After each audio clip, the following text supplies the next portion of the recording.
Esta comunicação entre dois neurónios faz-se através de moléculas que o neurónio liberta para o outro, que o outro reconhece, e há muitos tipos de moléculas, e há duas que são importantes, particularmente importantes no estado, por exemplo, de vigília. Uma, para os que gostam de dar nomes, noradrenalina, outra acetilcolina, e há circuitos que se projetam daquelas estruturas, no fundo, do tronco cerebral para o córtex, que são, digamos, veiculadas, há toda uma rede que é veiculada ou por acetilcolina ou por tal noradrenalina, e apenas para agora, enfim, só a questão da acetilcolina, um título de exemplo, que há um input colinérgico que vem do tronco cerebral, que faz aqui uma estação num determinado núcleo importante e que depois se projeta sobre o córtex, o que falha numa doença que é bem conhecida de todos, infelizmente, porque ela começa a ser frequente, a doença de Alzheimer, que há um estado, na sua fase terminal, um estado marcado de ausência, no fundo, de consciência. O que começa a falhar é, de facto, uma estação aqui de comunicação que é, em que o neurotransmissor é esta molécula, a acetilcolina, da comunicação entre o tronco cerebral e o córtex cerebral. Uma outra molécula muito importante nesta comunicação, e há um circuito todo ele que comunica através desta molécula, que eu disse, a noradrenalina, é importante para o ciclo de vigília e atenção. Há disfunções de atenção nos indivíduos e até nas crianças em que têm como base alguma perturbação neste circuito e nestas moléculas, e apenas vos trago a título de exemplo a cocaína, que é bem conhecida, enfim, pelo menos da comunicação social, não será conhecida de todos, mas na sua ação é seguramente conhecida de todos nas suas consequências. A cocaína é uma substância que aumenta o estado de vigília e é uma substância que atua neste sistema, nesta via de vigília e de atenção, por atuar numa molécula que é responsável pela inativação desta molécula responsável pela comunicação. E, portanto, digamos, uma molécula que atua numa outra molécula neste circuito vai alterar profundamente a nossa capacidade de atenção e de vigília e, enfim, permite que os íupes pulem e saltem a noite inteira e trabalhem durante todo o dia, sem precisar, de facto, de dormir muito, e as consequências depois são outras, mas isso já não é para aqui chamar. Um outro exemplo bem conhecido de todos nós, talvez, enfim, esse já da experiência própria, os antihistamínicos. Agora, os antihistamínicos não induzem muito sono, porque há antihistamínicos que não chegam a atuar no cérebro, por vários motivos, há barreiras que os impedem, mas os antihistamínicos clássicos induzem o sono, porque atuam num circuito também muito importante do sono da vigília, que é a histamina, que no fundo é importante também, está presente noutras estruturas cerebrais, mas mais uma vez a comunicação entre o tronco cerebral e a zona cortical, e que é importante para a zona de sono de vigília, nomeadamente, enfim, algumas áreas cerebrais, não será muito bem. E por último, a serotonina, que eu trago aqui também, mais uma vez, um circuito complexo entre o tronco cerebral e o córtex cerebral, e eu trago aqui porque há uma molécula também conhecida da comunicação social, o LSD, e o LSD o que faz é ativa este sistema serotonérgico através de uma interação que nós conhecemos sobre os receptores desta molécula, da serotonina, e em que estamos, digamos, a serotonina está envolvida nestas áreas, nomeadamente eu falei-vos dos neurónios de GAF e do tronco do córtex pré-frontal. A serotonina, no fundo, está envolvida nestes circuitos e altera-nos a consciência, ou altera-nos a consciência, formando estas imagens, enfim, mais ou menos aberrantes, e topando, no fundo, as sensações ou as imagens visuais conhecidas. Há circuitos no cérebro só destinados ao reward, portanto à recompensa, que projetam intensamente sobre a zona pré-frontal, e muitas drogas de adição alteram permanentemente estes circuitos, reforçando-os e, portanto, no fundo, enfim, alterando a nossa própria motivação. E apenas muito brevemente, aqui é um circuito, enfim, é um esquema do cérebro do rato, peço desculpa, mas no humano não é todo diferente disto, só na postura, em que sabemos bem onde atua o álcool, os opiáceos, enfim, os canabinoides, em que atuam, para além de outros locais do cérebro, nestes circuitos de adição que nós temos, e a motivação, a adição,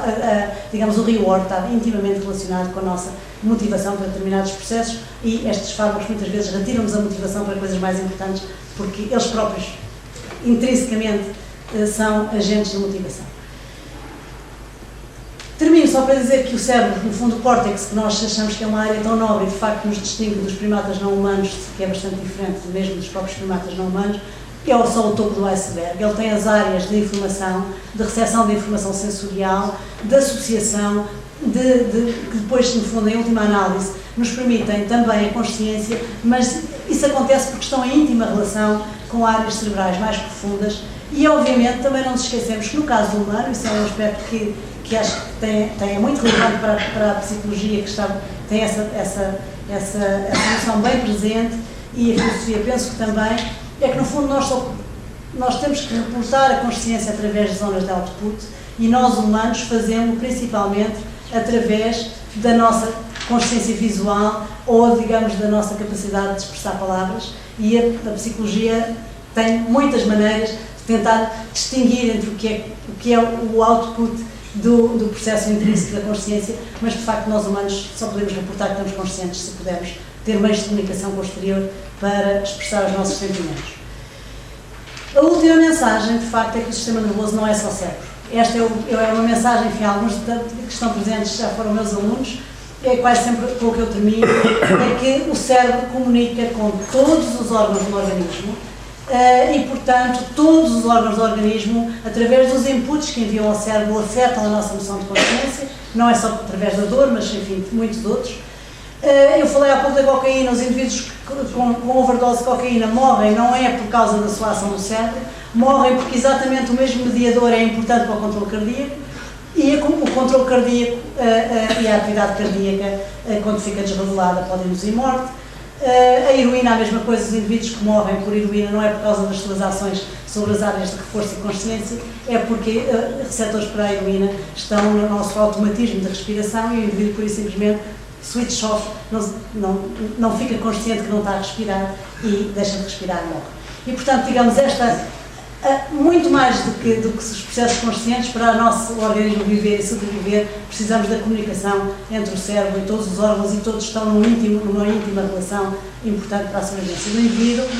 E eu termino com frases deste livro, que a consciência, no fundo, evoluiu para nos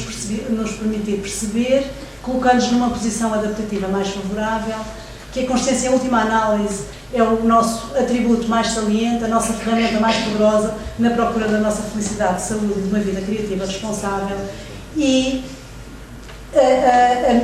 minha frase final é que, no fundo, a consciência evoluiu em função de e com o nosso cérebro. O nosso cérebro foi evoluindo, permitindo consciência, a consciência que se foi formando permitiu-nos tomar ações mais de uma maior interação com o ambiente, e dessa maior interação com o ambiente foi evoluindo o nosso cérebro, que se foi, digamos, as nossas áreas cerebrais, os nossos antecessores na evolução foram-se especializando em determinadas funções, de facto, em função dessa interação com o ambiente. E eram as principais mensagens que vos tinha para transmitir do ponto de vista de quem vê a consciência como emanando do cérebro. Muito obrigada.